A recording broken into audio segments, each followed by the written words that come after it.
Our story begins with our protagonist Zhuang Wu learning to code and design on his own. He didn't have a team and single-handedly designed a game. Tiredly, he leaned back in his chair, assuring himself that in 2 more months he would be done, and his efforts would undoubtedly bring him fortune. Suddenly, his phone rang. It was Ma Chun-chun.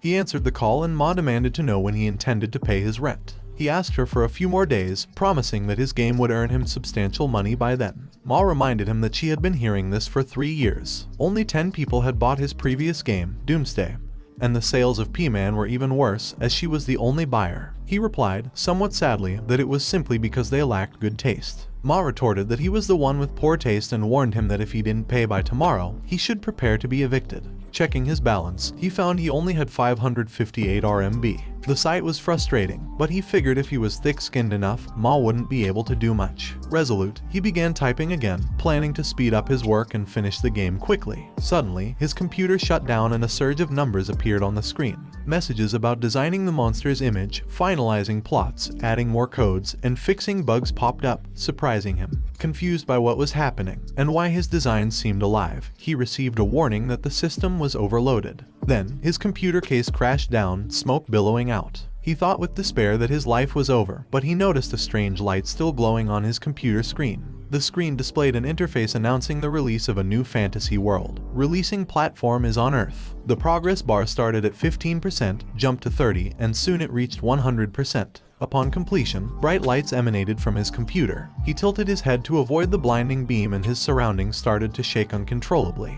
Realizing it was an earthquake, he rushed to the door, flung it open, and dashed out of the building. Once outside, he was stunned to see trees erupting from the ground, crawling up the buildings. He wondered if he was dreaming because the trees looked strangely familiar. The crowd around him was panicking, trying to make sense of what was happening. Someone pointed to the sky, exclaiming about an unidentified flying monster colliding with a helicopter. The collision caused the helicopter to explode and both it and the monster plummeted to the ground. As people shouted and fled from the falling debris, a little girl was pushed over and fell to the ground. As she opened her eyes, she saw the monster hissing at her. He was stunned to see it because it was the monster he had designed. Its name was a hippogriff, with an eagle's upper body, a horse's hindquarters, and feathers as hard as steel. Its danger level was sea level, and its special ability was the ripple scream. The hippogriff stood up and screamed angrily at the people. He ran toward it, knowing it was a bad situation. The hippogriff opened its mouth while looking at a little girl. She closed her eyes in fear. Fortunately, our protagonist grabbed her in time and dragged her away while the hippogriff started to use its ripple scream.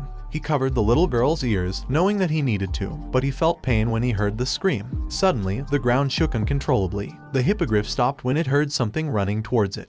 When the hippogriff looked back, it saw red shining eyes coming at it. It was another furious monster. Then, it stabbed the hippogriff before it could even react. He saw this and realized that it was the monster named Unicorn Wolf. It was the overlord of the prairie, its horn sharp and strong. Also, its danger level was B level, and its ability was Lightning Strike. He slowly closed his eyes, guessing that he wouldn't have to pay the rent anymore, then collapsed. Later, he opened his eyes when he heard a beeping sound and was surprised to see that he was in a hospital. He sat up and saw the little girl he had saved. He wondered if all those things he had just seen were real. He grabbed the remote near his bed and turned on the TV in front of him. Li Xiaomeng, the reporter, announced that currently, the height of the trees was over 5,000 meters and that they were just at the tree's waist when something flew towards them. It attacked the reporter, causing the camera to turn off. In the next news segment, the reporter informed everyone that professionals had already dived down 1,000 meters into the giant hole, and that they should see what they had discovered. The camera spotted the red glaring eyes, and it attacked the cameraman, causing the camera to turn off once again. On the next channel, the reporter told everyone that it was an emergency announcement. In response to the crisis of humans, they begged the players to report their identities at the players' lobby. He wondered why they needed players, then remembered the hippogriff, unicorn wolf, sky tree, and abyssal pit. It made him wonder why they looked exactly like the settings in the new fantasy world he was creating. Suddenly, an interface popped up in front of him. It showed our protagonist's name, Zhuang Wu, that he was at level 1, and his profession was game designer NPC. Currently, he didn't have a title, his HP was 100, MP was 0, strength was 9, agility was 11, intelligence was 12, perception was 9, undistributed was 0, and a note stated that the average human had 10 attribute points. Wu wondered if the game he designed had invaded the Earth. He clicked his inventory, but the interface showed a note that NPCs like him were unable to use the storage panel and skill panel. He tried to click the other buttons, but the interface showed a note that he was unable to use the change profession system. He was sad because he thought he was a peasant, and as a game designer, he didn't have an identity. Suddenly, someone opened the door, and he immediately lay back in bed when he saw a girl. His landlord, named Ma Chun Chun, told him to stop pretending and reminded him that the TV was still playing. He awkwardly asked Ma why she was there, but Ma asked him back if he thought she wanted to come and explained that the hospital had informed her to come. Wu told Ma that he knew she treated him the best, but Ma told him that it was just because if he died, no one would pay her rent. The little girl woke up and looked at him, trying to recognize him. Then, the little girl hugged him happily, calling him dad and told him that he was finally awake. Ma angrily asked him if he already had a child, but he shouted at Ma to let him explain. Later, after explaining everything, Ma understood and told him that the little girl might have lost her memory, so she would help the little girl register her lost child status. Before the little girl's parents could pick her up, he would have to take care of her. He seized the opportunity and asked Ma if she could lower the rental fee. Ma replied, sure, and angrily grabbed the receipt. She then told him to pay her the medical fee first, which totaled 8,000 RMB. This left him stunned and shocked because of the price. After the disaster occurred, humans resorted to using nuclear bombs against the Sky Tree and the Abyssal Pit.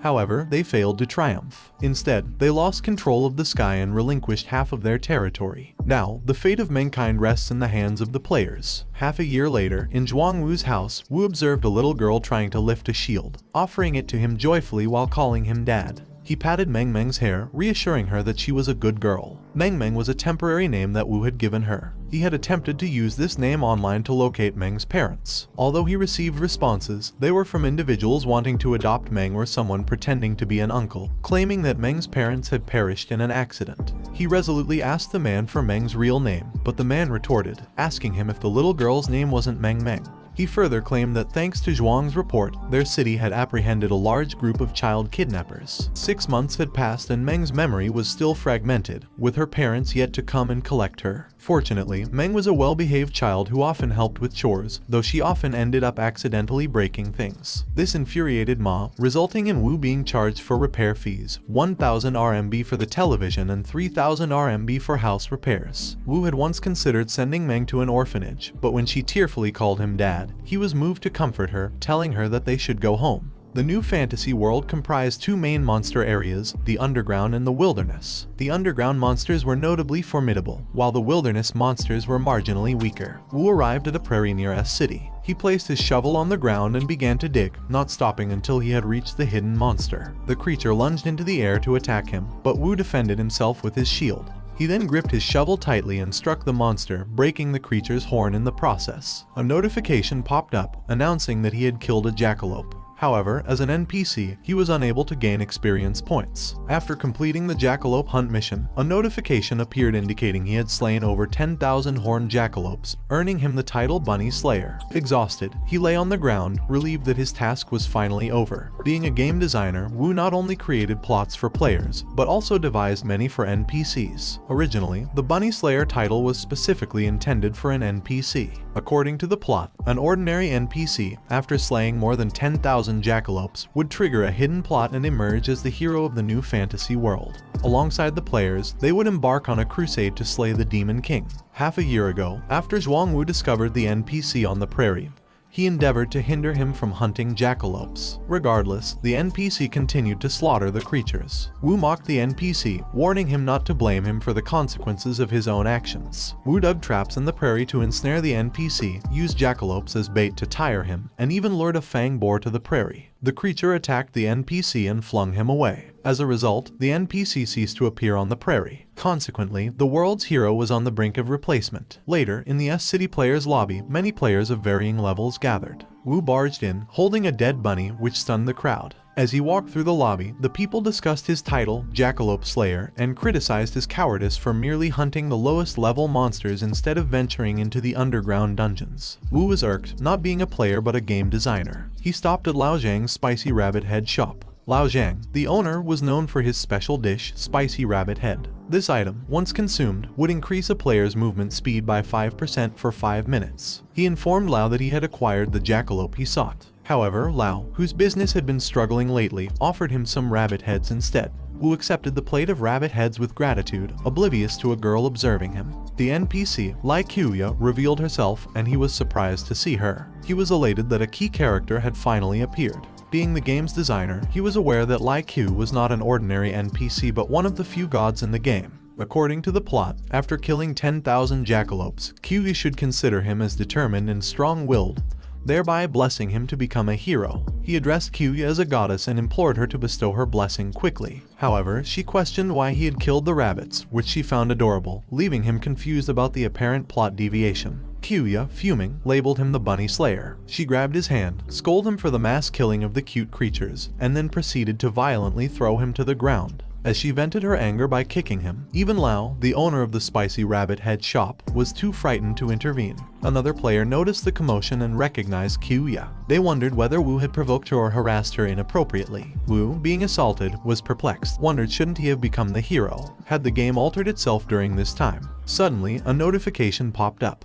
It revealed that, due to his massacre of jackalopes, he was cursed by the goddess Lai Qiuya. As a result of the curse, he was now ostracized by the world, stripped of his human identity, and transformed into a demon. The interface opened his character panel, showing his new race as demon. His current HP was 35 out of 200, MP was 100 out of 100, Strength was 13, Agility was 15, Stamina was 14, Intelligence was 12, Accuracy was 13, and he had 0 undistributed points. Wu was astounded but not entirely displeased, as the initial attributes for a demon were higher than those of a hero. He thought the ordeal might have been worth it. With tears in his eyes, Wu professed his love to Qiuya, but she dismissed him as freaking trash. He looked up and spotted something he was not supposed to say, prompting Qiuya to kick him hard, reducing his health to 30. Later, after recomposing himself, Wu realized that becoming a player unlocked previously inaccessible functions. He was pleased as it provided more convenience and spared him the burden of carrying many items during hunts. He opened the skill list and saw Demon Imitation at level 1. This skill frightened weaker demons into immobility. It had a cooldown of 60 minutes and required 20 MP. The other skill, Demon Transformation at level 1, enabled him to assume a demon form, significantly boosting all attribute points. Its duration was 30 seconds, the cooldown was 24 hours, and it required 80 MP. His new race had talents that provided extremely high agility and defense,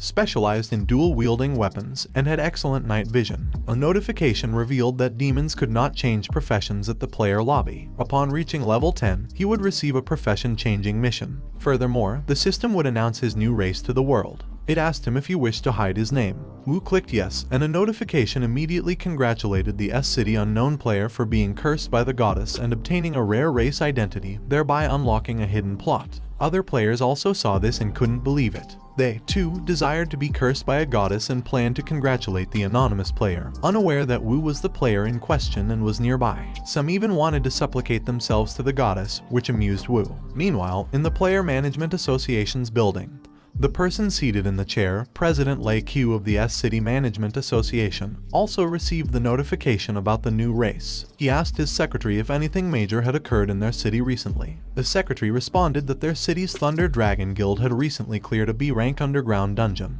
Lai Bingyun, the secretary, assured Lei that her reliable sources confirmed the guild hadn't interacted with any goddess, and the Cloud Soar Guild and Blue Goat Guild hadn't recently attacked any dungeons. Lei inquired about any unusual events in the player lobby, and Bingyun mentioned a player known for hunting jackalopes had angered an NPC and suffered a severe beating. When Lei asked if it involved a kid named Zhuang Wu, Bingyun was surprised, asking if Lei was also keeping an eye on Wu. Lei explained that he happened to know Wu's father, then directed Bingyun to locate Wu when she had time. As Wu was known to be scared of dungeons, Lei suggested that she recruit him into their backup team. Bingyun affirmed that she understood. Later, in the prairie, he held 2 shovels while eyeing a jackalope burrowed in the ground. Suddenly, it sprang from its hole and charged at him. As it neared, he skillfully swung his shovel down, thumping it onto the ground. A notification popped up, indicating he'd slain the jackalope, awarding him 10 experience points. Now at level 1 with 10 out of 100 experience, he felt a wave of satisfaction at finally gaining experience. In past encounters with jackalope hordes, his only choice had been to flee. This time, however, he was eager to face them head-on. After his transformation into a demon, all his attributes had improved, making the jackalope's movements seem painfully slow. When one of the jackalopes attacked, he easily blocked it, smugly informing it that its efforts were too slow, he could anticipate its every move. He seized its ears, grinning ominously as it collapsed. The subsequent notification revealed that he'd leveled up to level 2. Gazing at the defeated jackalope, he recalled his racial abilities. Without hesitation, he activated his demon intimidation skill, shocking the jackalopes and making them faint from fear. He vanquished the prone jackalopes and added them to his inventory, simultaneously leveling up. Days passed as Wu hunted jackalopes, his level eventually reaching 6. However, as his level increased, the experience offered by these low-level monsters decreased. He concluded that hunting jackalopes had become pointless for gaining experience and decided it was time to hunt higher-level monsters. Although the original game design gave players only one undistributed attribute point per level. In this world, warriors typically boosted their strength, assassins honed their accuracy, and magicians elevated their intelligence. Wu pondered which attribute to enhance. As he looked up, a gigantic creature in the distance caught his eye, shocking him. It was the Jackalope King, a level 10 prairie wild boss with a horn as hard as steel. Known as a D-level creature, its special ability was Bouncing Crash. Staring at it as it consumed a boar, Wu felt a jolt of fear. The Jackalope King was the first boss he'd designed for new players in this fantasy world. With its high HP, resilient skin, and terrifying speed, it was a nightmare for novices. The only realistic strategy for rookies and low-level players was to use a bow to attack it from a distance. Regrettably, all he had was a shovel, leaving him regretting his initial design. Deciding on agility, Wu added his 6 undistributed points, raising it to 21. As a demon player, he was physically superior to an average novice. For the pride of a demon, he resolved to challenge the Jackalope King. However, he quickly retreated, jesting that he was kidding, and derided the jackalopes as a bunch of stupid rabbits. Enraged, the Jackalope King bellowed. Wu retorted, questioning whether it truly thought he would fight and reminding it of his numerical disadvantage. The jackalopes emerged from their burrows, chasing after him, led by the Jackalope King. The king prepared to use its Bouncing Crash to impale him with its horn. Wu sidestepped in the nick of time, narrowly avoiding a second attempt as well. He taunted the king, effortlessly evading its subsequent strikes, all while daring it to land a hit, his high agility allowing him to dodge effortlessly. Furious, the king summoned the jackalopes and ordered them to attack. Wu halted upon hearing the noise and turned back to see a horde of jackalopes led by the king hot on his trail, making him panic. In a stuttering voice, he alerted others that the wild boss, the Jackalope King, had appeared and advised them to retreat swiftly. However, instead of fleeing, the other players seemed thrilled at the opportunity to secure rare loot dropped by the king. They assured Wu that they'd join him, but rather than aiding him, they were also pursued by the Jackalope pack. The players cursed Wu, but he merely grinned, excusing himself to prepare a meal for his child. He bid them farewell, leaving them baffled by his impressive speed and swearing vengeance on him for their current predicament. A few hours later, within Ma's building, he opened his apartment door and was welcomed by a cute Meng. She rushed to hug her father excitedly. He asked her what she did at home today and Meng replied that the landlady had given her a picture book. After Zhuang Wu adopted Meng, landlady Ma Chun often visited, helping to take care of Meng. Ma also warned him sternly not to behave improperly towards Meng. As they greeted each other cheerfully, their stomachs growled with hunger. He assured Meng that he would prepare dinner. Since becoming a father, he had learned to prepare all sorts of fried rice dishes, such as egg and dried radish fried rice, ham fried rice, tomato fried rice, and more. However, when he opened the cabinet, it was bare. He checked the refrigerator and found it was empty too, leading him to realize they had run out of food. Meng saw her father's disheartened look and tugged at Wu's shirt. She cheerfully told him that she wasn't hungry. Observing her, he was reminded that Meng's diet for the past half year had been nothing but mustard with rice, white sugar with porridge, and a single loaf of bread shared between the two of them. He apologized to Meng with a heavy heart, realizing she hadn't lived a good life since he adopted her. He asked if she wanted to eat fried chicken, to which Meng excitedly replied that she did. However, her excitement faded as she remembered something and told Wu that she didn't want it after all. When Wu asked why, she explained that if they spent too much money, he wouldn't be able to pay the rent. Wu acknowledged that he still owed Ma 3 months' rent, maintenance, and medical fees, but reassured Meng that they could afford a lavish feast today, even though his balance was a mere 121 RMB. He assured Meng that from that day forward, they would bid farewell to poverty. He then ordered a set of chicken that cost 120 RMB. He knew that in the post-disaster world, the player had become everyone's idol and many people admired them. These individuals either had a strong physique or unexplainable healing abilities, but most importantly, they were all wealthy, and as long as they possessed the player identity, they could enter dungeons. He also knew that unlike wild monsters, underground monsters dropped monster crystals. One E-level monster crystal could be exchanged for 500 RMB, a D-level crystal for 1000 RMB, and a C-level monster crystal for 2000 RMB. This made him believe that becoming a player could also make him rich. Soon, someone knocked on their door to deliver their Silver Arch family meal set. Wu and Meng ate it with fervor, tears streaming down their faces. As night fell, he tucked his sleeping Meng into bed, carefully pulling a blanket over her. He heard her mumble happily in her sleep about how lovely the French fries were. Subsequently, he returned to his computer desk and checked the chat forum. He saw news that at 4 p.m. that afternoon, the Jackalope King had appeared in the city's suburbs, causing a rabbit horde. 4 players were attacked by the swarm of rabbits and hospitalized. Fortunately, they were rescued in time and their lives were no longer in danger. He was relieved that the players with him hadn't perished. If they had, he would have been plagued by guilt. The top and trending posts on the forum were all written by him. After the disaster, Wu had been doing his best to assist others in this way. To the players, Wu was akin to a god. However, there were occasional accidents, like the incident where 50 people entered the dungeon and only 2 survived. According to one survivor, the team leader had over-relied on the dungeon guide and had failed to adapt. Players asked if the God's Guide was truly helpful, but he knew that it was his worst guiding failure ever. This failure had led to the creation of multi-level dungeons and a new boss. He understood that it was all due to the system's updates and additional content in the game. In their harsh world, even if they succeeded 99 times, a single mistake could mean the end for them. After that incident, Wu gradually stopped uploading guides. The following day, he arrived at the prairie on the outskirts of S City. Aware of his current financial difficulties, he knew he needed to find a way to generate income. He loudly declared that he could forego a meal, but he couldn't bear to see Meng do the same. Surveying the boars nearby, he realized he was currently at level 6 and needed to reach level 10 by that morning. Therefore, he resolved to undertake the profession-changing mission.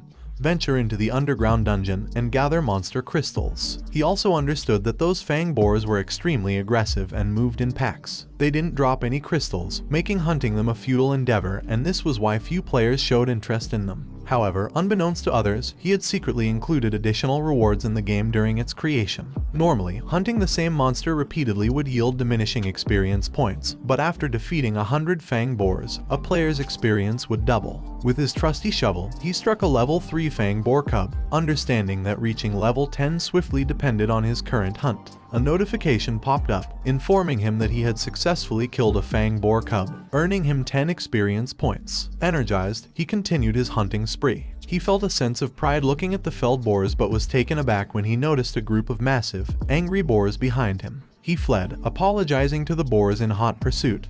But they persisted. A notification indicated that his demon imitation skill had been reset. Halting his flight, he slowly turned around, addressing the boars, indicating that it was now his turn to retaliate. Activating his demon imitation skill, he leaped towards the boars, causing them to collapse in fear. He methodically finished them off with his shovel, earning 50 experience points for each boar, helping him reach level 10 with ease and triggering the profession-changing mission. Upon accessing the game's interface, he was relieved to see that he had finally achieved level 10. Although it had taken him half an hour longer than expected, he still had ample time. His demon race profession-changing mission was to clear the Demon Wolf dungeon located on the northern side of the Sky Tree within 60 minutes. The Demon Wolf dungeon was an E-level underground dungeon, suitable for teams of 5 players who had already changed professions and had levels ranging from 10 to 20. In this new fantasy world, there were 2 types of dungeons, underground dungeons and fixed underground dungeons. Fixed underground dungeons had set locations and physical gates. The monsters within these dungeons could not escape, and once players cleared these dungeons, they would reopen.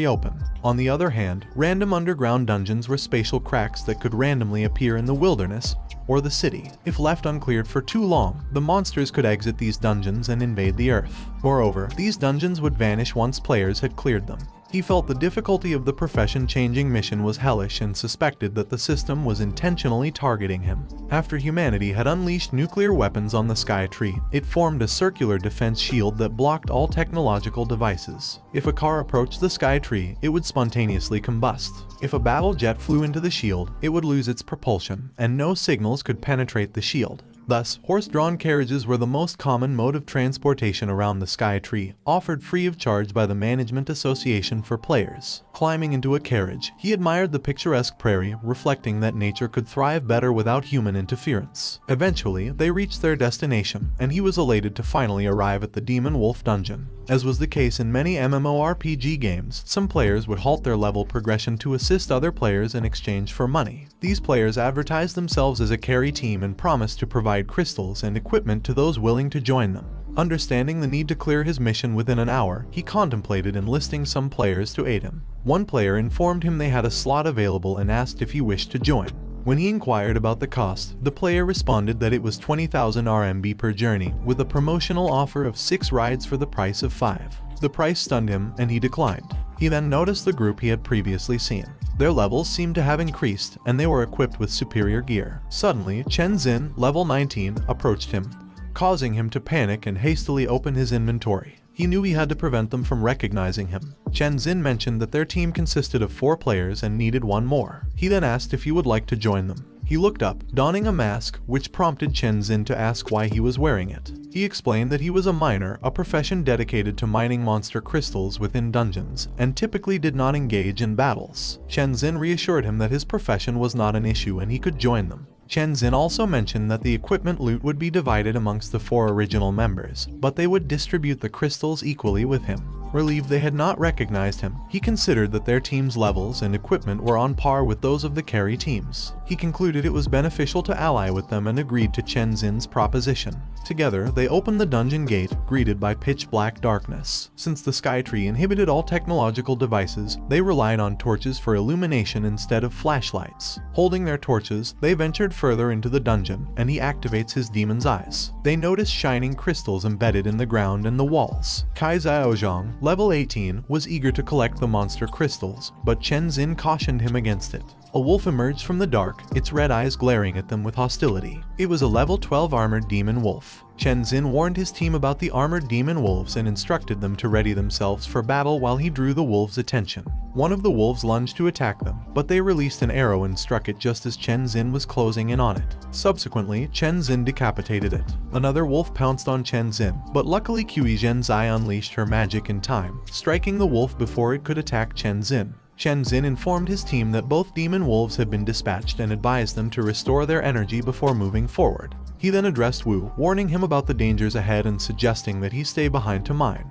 Then Chen Xin's team proceeded to continue, leaving him thinking that even though Chen Xin's group had good equipment, it was impossible for them to clear the demon wolf dungeon within an hour. He started digging with his shovel, knowing that the boss was very close to the entrance, just right underneath him. A minute later, his shovel reached the underground. He descended using a rope, but as soon as he set foot on the ground, he was greeted by a wolf. Looking up, he was stunned to see it. The wolf leapt to attack him. Fortunately, he dodged it, but suffered 10 points of damage from its sharp claws. He looked back and saw that the wolf had crashed on the ground. He opened his inventory, aware that at times like these, he had to use it. Then he showed the wolf the dead jackalope, surprising it. The wolf's fierceness immediately changed into puppy-like behavior upon seeing the jackalope. He threw the bunny to it, knowing that the armored demon wolves, living in dungeons, had a poor diet and were irresistibly drawn towards jackalopes. He took his chance and continuously stabbed the armored wolf's belly, knowing that its weak point was the stomach. Then a notification popped up, informing him that he had killed an armored demon wolf and obtained 100 experience points. He was glad that he gained a lot of experience and could also get a crystal, so he decided he should level up there. Suddenly, he heard something approaching from behind him. Turning around, he saw a swarm of wolves heading towards him. As they were about to attack him, he immediately jumped to the rope, shouting that he forgot the jackalope's smell would attract demon wolves. He ascended the rope swiftly, bidding farewell to the wolves. Once he reached the top, he told the wolves they couldn't follow him up there, but the wolves ran away, making him wonder why they left.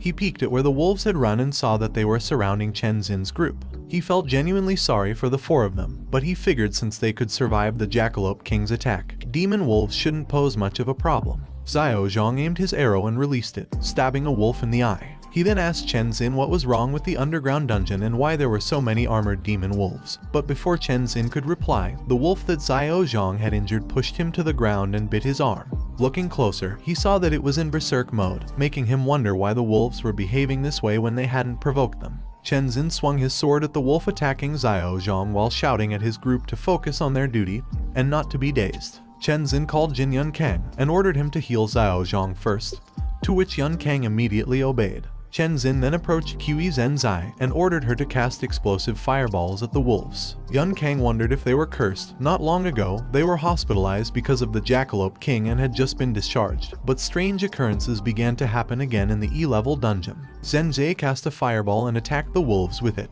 but the wolves avoided it in time and leapt towards them to attack. Zhenzai told Chen Xin that there were too many demon wolves and suggested that they should retreat. Chen Xin blocked one of the wolf attacks and shouted for his group to retreat and cover Zhenzai while she cast fireballs. But before they could retreat, they heard a loud growl, and when they looked up, they saw a huge wolf glaring at them. The other wolves surrounded them, pinning them in the center. Yun Kang fearfully told his team they were doomed, and Xiao Zhang asked his team if the huge wolf was the demon wolf leader of the second floor gatekeeper, and why it had come to the first floor. On the other hand, Wu was relaxedly digging into the ground. He was happy because the boss's room was right below him, but he stopped when he heard a loud growl from the first floor. He thought the four of them had good equipment and they should be fine, but he decided to take a look because he knew that the mission could wait, but it would be bad if Chen Xin's group died. He remembered that he had almost caused their deaths once. He quietly walked towards where the growl was coming from and saw that Chen Xin's group was surrounded by wolves. He planned to help them by luring the demon wolf leader away, thinking they should be able to deal with the remaining armored demon wolves. Suddenly, a bright red light shone from them, making him wonder what it was. Chen Xin revealed a weapon, shimmering brightly, an artifact known as the Fire Lizard's Madness Flame Dagger. This level D artifact imbues the wielder with flames. Its effects boost defense, attack, and recovery rate by 50% and last for 60 minutes, but are only available to players below level 20. Wu recognized this as a rare item dropped by the underground dungeon boss, which would usually disappear after a single use. Xiao Zhang informed Chen Xin that they had spent half a year's savings on it.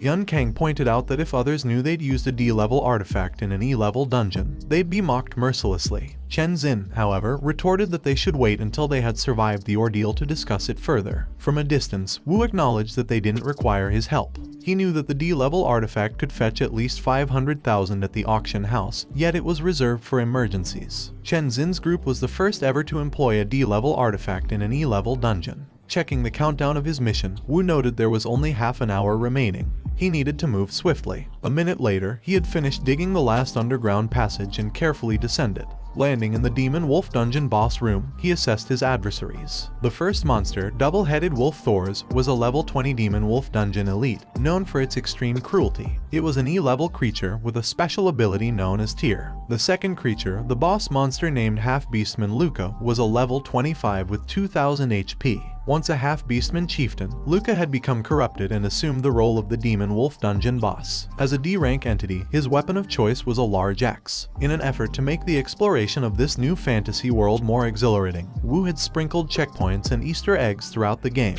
One significant Easter egg in the Demon Wolf Dungeon allowed players to reach the boss room without engaging in combat. Following the usual route, players would only reach the door of the boss room. However, Wu had dug a hole directly into the boss room to avoid waking the boss. He opened his inventory to find a roasted pig. Combining it with sleeping mushrooms, potent sleeping pills, and alcohol, he fashioned a sure sleeping medicine roasted pig. Slowly and deliberately, he approached the slumbering double-headed wolf with the doctored meal. He placed it near the wolf and hastily retreated. Awoken by Wu's movement, the wolf was taken aback by the sight of the roasted pig. One of its heads eagerly bit into the meal, causing the other head to grow angry and bite its counterpart. As the two heads bickered, Wu contemplated whether he should have brought 2 roasted pigs. Silently praying that the noisy dispute wouldn't awaken the boss, he anticipated the imminent onset of the sleeping medicine's effects. After a few tense minutes, the double-headed wolf collapsed, indicating the sure sleeping medicine roasted pig had taken effect. Wu quietly approached Half-Beastman Luca, knowing that despite its less potent physical power compared to the wolf, it maintained control through its D-level large axe and tornado dance skill. The weapon, named Half-Beastman's large axe, had an attack power range of 35 to 50. Its special ability was the tornado dance slash, with a cooldown period of 30 minutes. This artifact, a treasured heirloom of the Beastman tribe, was meant to be owned by the Beastman chieftain. However, after becoming corrupt, Luca had stolen it and removed it from the tribe's domain. The weapon required a usage level of 25. Incredulous that he had set the requirement at level 25, Wu crept towards the axe, mumbling about wanting to punch himself. However, he froze as the boss stirred awake. Swiftly, he stashed the axe in his inventory. The boss prepares its fists, aiming for Wu, who managed to dodge. Still, the debris from the impact damaged him by 20 HP. Wary of the potent attack, Wu realized that a direct hit could have cost him half his HP. As the boss lunged again, Wu dodged and then sprinted away, pleading for a break to apply his buffs. He opened his inventory, consumed Lao Zhang's spicy rabbit head to boost his speed by 5% for 5 minutes, then activated his Bunny Slayer title skill, increasing his berserk strength by 10% for 10 minutes. Brandishing 2 shovels, he turned to face the boss, declaring the chase over. As the angry boss approached, a notification popped up, revealing only 14 minutes remained to complete the mission. Recognizing it was time for action, Wu prepared for the offensive. They were facing each other while the double-headed wolf slept peacefully on the side. The creature lunged a fist to attack him, but he blocked it deftly with the head of his shovel. Gripping his shovel tightly, he slashed at the creature, dealing 15 points of damage. He quickly realized that the damage inflicted had no effect. To defeat the monster, he would need to land 200 hits of the same magnitude. For a team, this task wouldn't be difficult. If there was a warrior who could absorb the boss's strikes and provoke it, the other members could continuously attack. But at that moment, he was alone, and he had no time to provoke the boss. The beast picked up a large stone from the ground and hurled it at him. He couldn't dodge it, the stone was too fast. It hit him, and he suffered 60 points of damage. Leaning against the wall, he was surprised that the boss had a throwing skill. It seemed that the system had modified the beast. This was not the boss he was familiar with. The creature grabbed the chain of the double-headed wolf, making him wonder why it had stopped attacking him. Suddenly, half-beastman Luca slapped the wolf repeatedly, surprising him. He opened the interface, berating the boss for its cowardice. He was fighting it alone, yet it wanted to call its teammate for help. Looking at his remaining points, he knew he couldn't let it wake the double-headed wolf. But even if he invested all his remaining points into strength, it wouldn't help much. Still, he needed to survive, so he risked it all, putting his remaining stats into agility. He thought he might currently be the most agile level 10 player. He ran towards the boss, stabbing it with his 2 shovels, dealing 18 and 20 points of damage. The beast growled furiously, attacking him with its sharp claws. He deftly rolled into the air to dodge the attack, extinguishing the torches in the process. Landing, he told the panic-stricken boss that it had been a false attack. His original plan was to extinguish the torches, for in darkness, his demon eyes gave him a significant advantage. Confused and wary, the boss felt the eyes behind it, and immediately turned to block his attack from behind. Frustrated that it could still sense his attack, he spun in the air, shouting that the fight wasn't over yet. He slashed and stabbed its neck, dealing 130 points of damage by hitting its weak point. The beast's current HP dropped to 1817 out of 2000. The creature punched back at him, but he disappeared swiftly. As it looked around, a shovel was launched at it. He stabbed at its weak point, the kneecap, slowing it down. Seizing the opportunity, he stabbed at its other weak point, the eye, reducing its eyesight. He dealt 120 points of damage. He stepped back as the beast collapsed on the ground, thinking about how effective his stealth attacks were in the dark. He ran towards the creature to continue attacking, but it reached for the chain on the ground, swinging it in a fit of anger. Unfortunately, the chain struck him in the stomach, throwing him harshly to the ground. He took 75 points of damage, leaving him with a meager 100 out of 250 HP. Painfully, he opened his inventory, cursing in anger. He grabbed his medicine just as the creature attacked again. He ran, the system warning him that the creature was adapting to the dark. He drank a mid-level healing potion, set to recover 100 HP within 10 seconds. Once his recovery was complete, he stopped running and faced the beast, ready to continue the attack. He leaped and struck its head with his shovel, then continuously hit it in the face, shoulder, hand, and chin, until its HP dropped to 650 out of 2000. Suddenly, a notification popped up in front of him, stating that the HP of the Demon Wolf Dungeon's boss, half-beastman Luca, had fallen to a third, and it was entering Berserk mode. A few seconds later, it entered Berserk mode, and a notification popped up, warning him that he was being locked on. Swiftly, it launched its fist in an attempt to punch him. He blocked the blow with his shovel, unable to dodge, but his shovel was shattered, and the fist struck him directly in the stomach. Thrown back, he slammed into the wall hard, suffering 100 points of critical damage. Though badly injured, he understood that one more hit could potentially be fatal. Suddenly, it was on top of him, poised to deliver a killing blow, but he rolled aside in the nick of time. He then stood up and ran, taunting his foe by asserting that he too could enter Berserk mode. Opening the notification, he saw that he only had 4 minutes and 30 seconds to complete the mission, and his Berserk skill would be ready in another 12 seconds. Activating his trump card, he selected his Demon Race Transformation skill, as he was gradually enveloped and transformed into a demon form. His stats temporarily increased by 20%. The transformation lasted only 29 seconds, but during that time, his energy overflowed, and he believed that in his demon form, he might even be able to defeat a level 30 player alone. Beastman Luca, though in a berserk state, could still feel fear. In its eyes, Wu had become monstrous, huge, and formidable. It picked up stones and hurled them continuously, but Wu merely walked calmly towards it. When a massive stone was about to hit him, he caught it with one hand and crushed it. He then asked Beastman Luca if it was prepared for the beating that was about to come. Leaping into the air, Wu closed the distance to Beastman Luca, teasingly telling it to taste his serious punch. He then punched it hard in the face and chin. Each punch inflicted damage ranging from 130 to 170. He was aware that his state granted him immense power, but the duration was extremely short, a mere 30 seconds. If he failed to defeat Boss Luca within this time, the tables could turn again, so he couldn't afford to let his foe recover. Meanwhile, on the first floor of the Demon Wolf dungeon, Chen Xin and his group lay exhausted.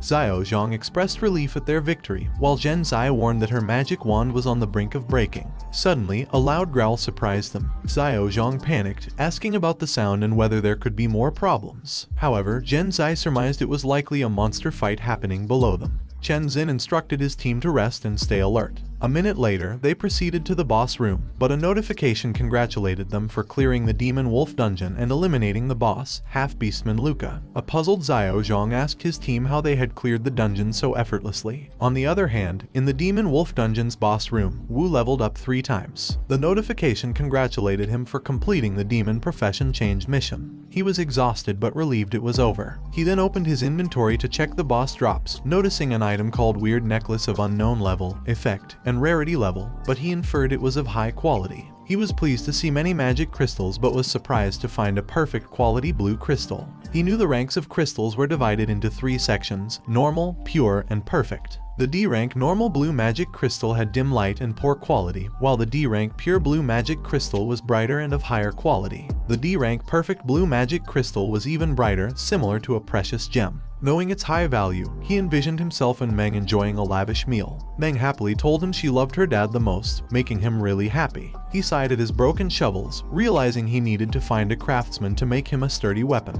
He was certain he had become accustomed to using a shovel. Holding the necklace from his inventory, he pondered why he was unable to appraise it and whether the game had added the necklace. Suddenly, he heard footsteps approaching the room where the double-headed wolf was sleeping peacefully. However, it stirred and raised its body, preparing to stand. He knew the game setting well. Once the stone door was pushed open, Thor's, the double-headed wolf, would awaken. Frustratingly, even a surefire sleeping potion wouldn't work on Thor's under these conditions. He muttered under his breath, cursing the designer who set up this system, but realized he needed to make a quick escape before the wolf noticed him. Swiftly, he leapt to a hanging rope, his exit strategy, and decided to let Chen Xin's group handle Thor's as he had already eliminated the boss. Seconds later, the group opened the boss room door, puzzled to find the boss already defeated even though they hadn't yet opened the stone door. Zhen Zai remarked on the mysterious and strange nature of the dungeon, adding to their surprise. Their shock deepened as they discovered the half-beastman, Luca, dead on the ground. Xiao Zhang speculated that the double-headed wolf could have betrayed and killed the boss. Upon hearing this, the wolf, enraged, attacked them. They exclaimed that the dungeon was not only strange but also insane. Eventually, they managed to eliminate Thor's, the double-headed wolf. Xiao Zhang admitted to his team that their venture into the dungeon had yielded a negative profit.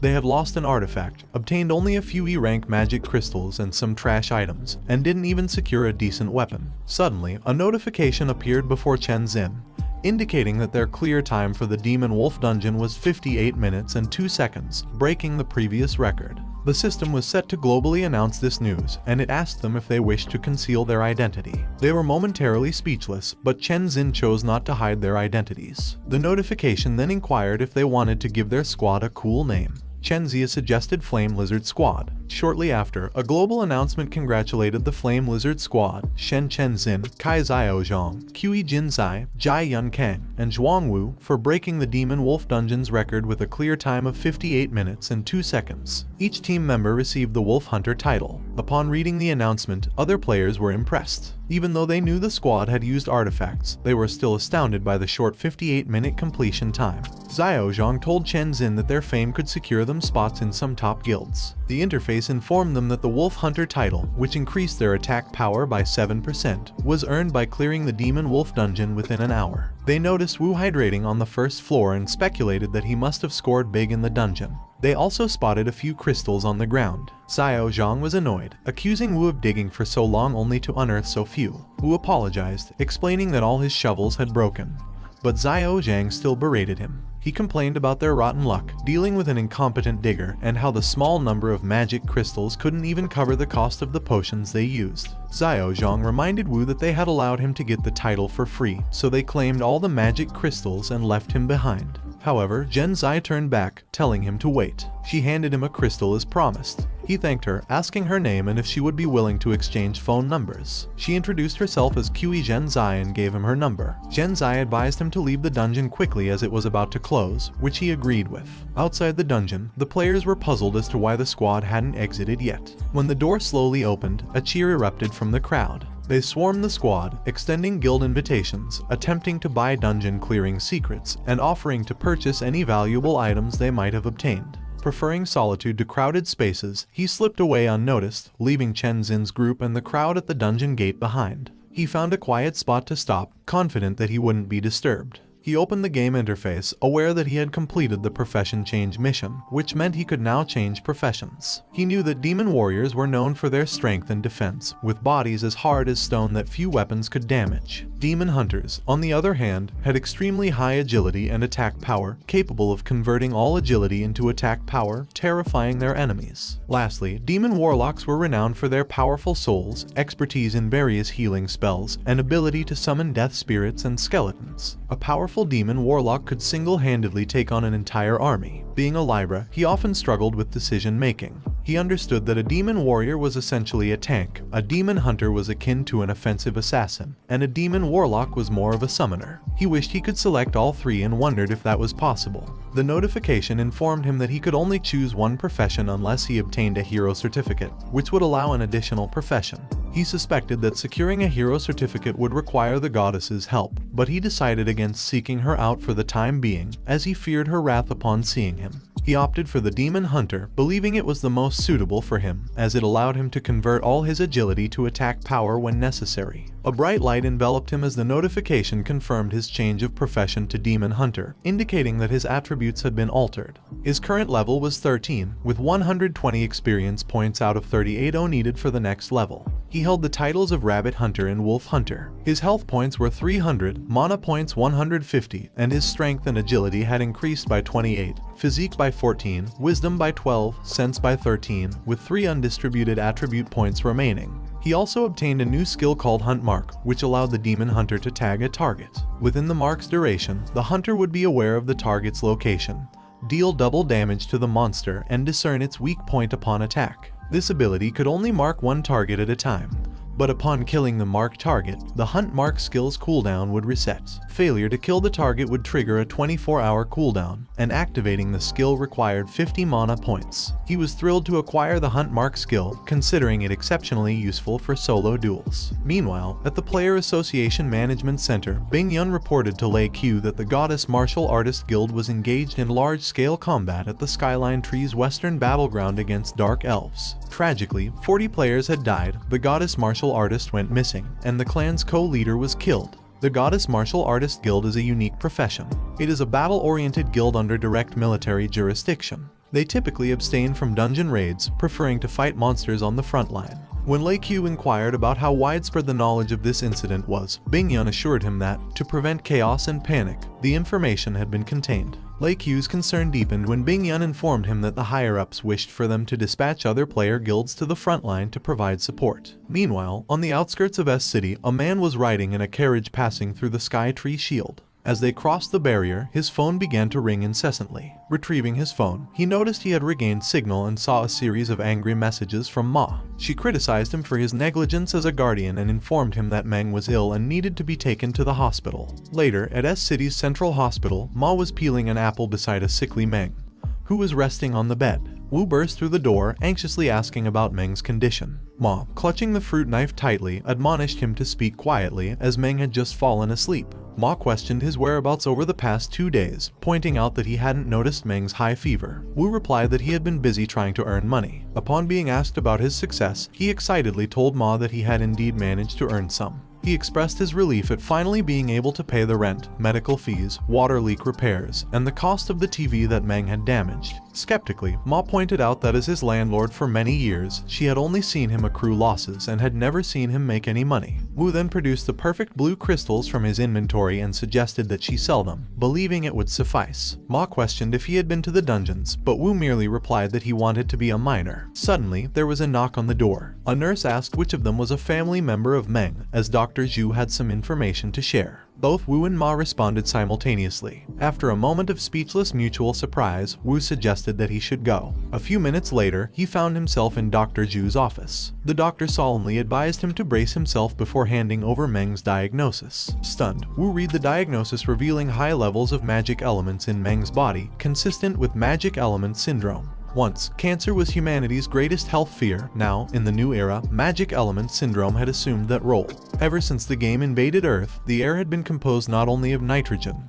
oxygen, and carbon dioxide, but also a new particle known as a magic element. Most people remained unaffected by the magic element, but some bodies absorbed it from the air, causing an accumulation of magic elements that had numerous negative effects. These included continuous high fever, excessive sleepiness, loss of appetite, and even the appearance of black dots. Dr. Zhu informed Wu that current medicine couldn't cure the syndrome, only protective treatment was possible. However, given Meng's body had 10 times more magic elements than the average patient, he feared even this may not be effective.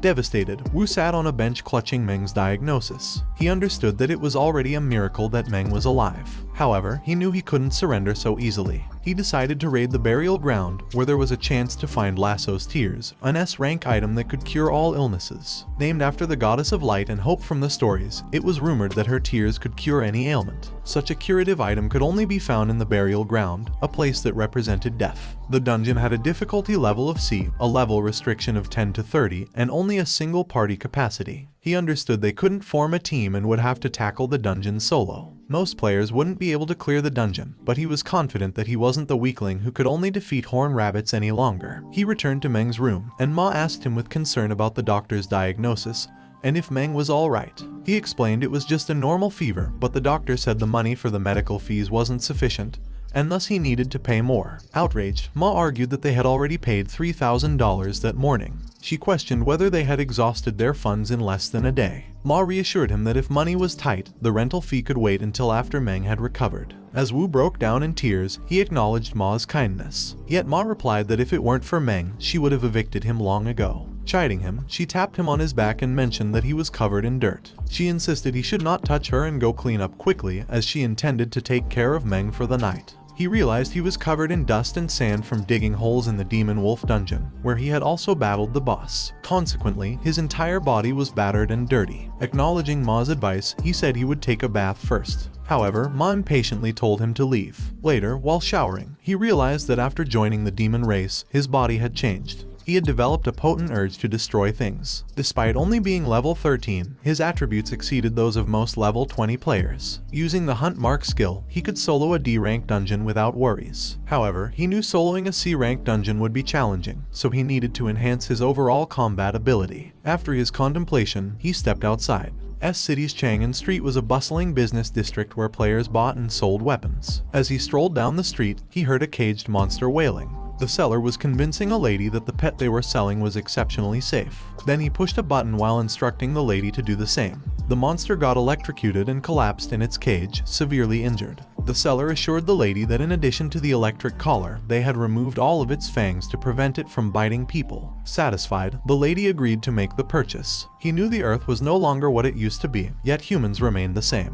A minute later, he reached the Magic Crystal Exchange store. Looking at the exchange rate of crystals, he noticed a drop. Other players expressed frustration too, but they understood that they had no option as more and more players raided dungeons. He opened his inventory and retrieved several crystals. The employee greeted him and explained that the current price for E-rank magic crystals was 455 and D-rank was 965. He then asked if he was sure he wanted to proceed with the exchange. Pausing, he told the employee he had another magic crystal. Upon showing it, he inquired about its worth. The employee was surprised to see it and carefully examined it. He was informed it was a D-rank perfect magic crystal. Suddenly, a man behind him lamented that it was only a D-rank perfect magic crystal, good for crafting only a D-rank weapon. The man added that half a year ago, such a crystal would have been in high demand and worth more, with people clamoring to purchase it. The employee offered $10,000 for the crystal and asked his opinion. He agreed, stating it was not a problem. The employee thanked him for his business and assured him the payment would be transferred right away. After deducting the tax, a total of $133,200 was deposited into his account. Later, he visited Lau Kao's weapon store. He browsed around and noticed a Wind Frost's long sword priced at $55,000 and a water crystal dagger costing $95,000. He exited the shop, loudly criticizing it for lacking elite equipment. However, the reality was he simply couldn't afford it. While walking down the street, he spotted shining blades lying on the ground. He picked them up, recognizing them as Baldur's Curse swords. With an attack power of 1445, it was a B-rank weapon with no level restriction. It could inflict additional damage on death spirits and could absorb death souls to enhance the weapon's attack power up to a maximum of 20 stacks. A human wielding the weapon would lose 10% HP. The sword was originally the god of light Baldur's, created from a type of parasitic tree's branches found around the Divine Land. After Baldur was betrayed by the gods, his weapon became cursed. Astounded by the three effects of the sword, he asked the seller about the price. The seller quoted $15,000. He argued that the weapon was not suitable for humans and questioned if the price wasn't too high. But the seller countered, stating it was a B-rank weapon and if he didn't want it, he was free to leave. He then pulled out a large axe from his inventory and asked the seller if he would consider a trade. The seller held the large sword and noted his axe was only D rank. However, the seller agreed to the trade, admitting he had been trying to sell the sword for several days. As he walked away, the seller laughed at his perceived victory, thinking he had made a fantastic deal. Wu knew if the seller realized he wasn't human, he might have been shocked into unconsciousness. Still, the seller believed he had made a fortune and considered the axe a good trade. Later, he arrived at the hospital and found Meng and Ma asleep. He gently covered Ma with a blanket and walked to the nurse's station. He requested the nurse to upgrade room 27 to a VIP sick room. Well guys, that's the end of the video. If you like this video, comment part 2 in the comments section. Also subscribe to the channel, hit the bell and like the video. Thank you for watching and see you next time again.